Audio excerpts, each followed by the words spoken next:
భలే మంచి వర్షం.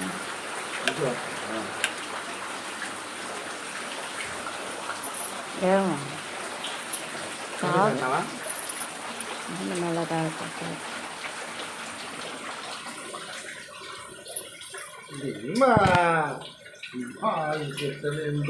వాళ్ళకి మంచం ఉండాలి. మంచం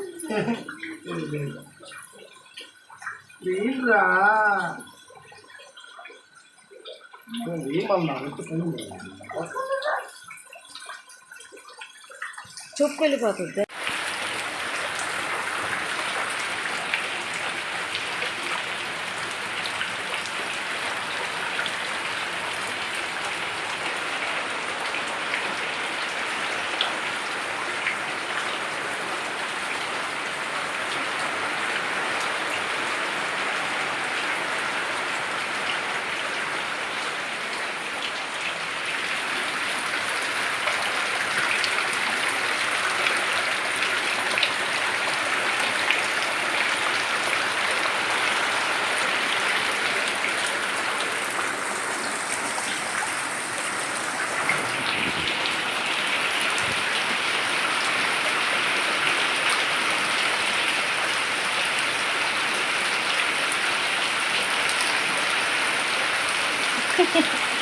వాళ్ళకి కుర్చీలు ఉండాలి ఫ్రెండ్స్. చూడండి ఎలా కూర్చో ఉన్నారు వాళ్ళు.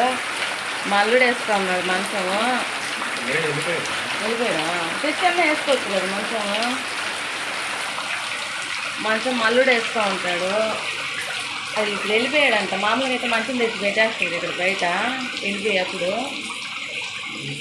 నాకు వచ్చిపోలే మళ్ళీ అక్కడ పెట్టుకొని బాగుంటుంది.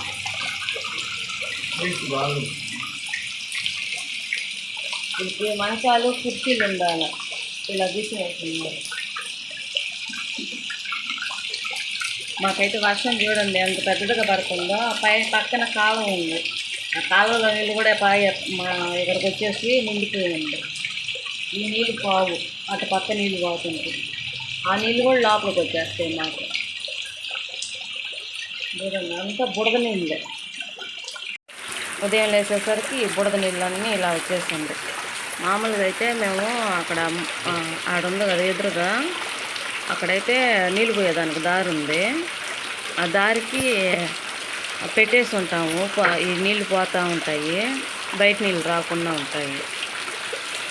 మేము చూసి పెట్టుకుంటుంటాము. రాత్రి పెట్టలేదా ఆ నీళ్ళన్నీ లోపలికి వచ్చేసి నిండిపోయింది.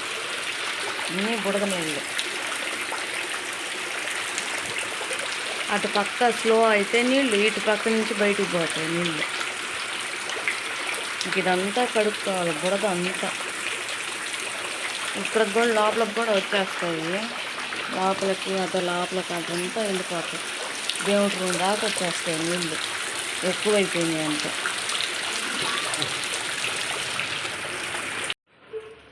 అటుపక్క కాలువ తట్టు రాళ్ళు అవన్నీ ఉండిపోయినాయి. అసలు మట్టి అంతా నీళ్ళు పోక ఇట్లాగ వచ్చేస్తున్నాయి. మా ఆయన అయితే అటు పోయేసి తీసాడు. ఇటు పైకి మన మోకాలంత పైకి అయితే లోపలికైతే వచ్చేసినాయి నీళ్ళు. ఒకసారి అయితే ఇంక మా ఆయన పోయేసి గబగబా తీస్తే ఇటు పక్క నీళ్ళు బయట నీళ్ళు మొత్తంగా వెళ్ళిపోయినాయి. చాలా వరకు తీసాడు మా ఆయన అయితే. అప్పటి నుంచి నీళ్ళు అంతగా ఉండవు. అయినా కానీ చూడండి ఎన్ని నీళ్ళు అయితే నిలబడతా ఉంటాయో. అటు పక్క తక్కువ అయితే ఇటు పక్క నుంచి నీళ్ళు పోతాయి. లేదంటే అటు పక్క ఎక్కువైనాయి అంటే ఇటు లోపలికి వచ్చేస్తాయి. ఇలా ఉంటుందన్నమాట ఇక్కడ బుడదిల్లు మాకైతే.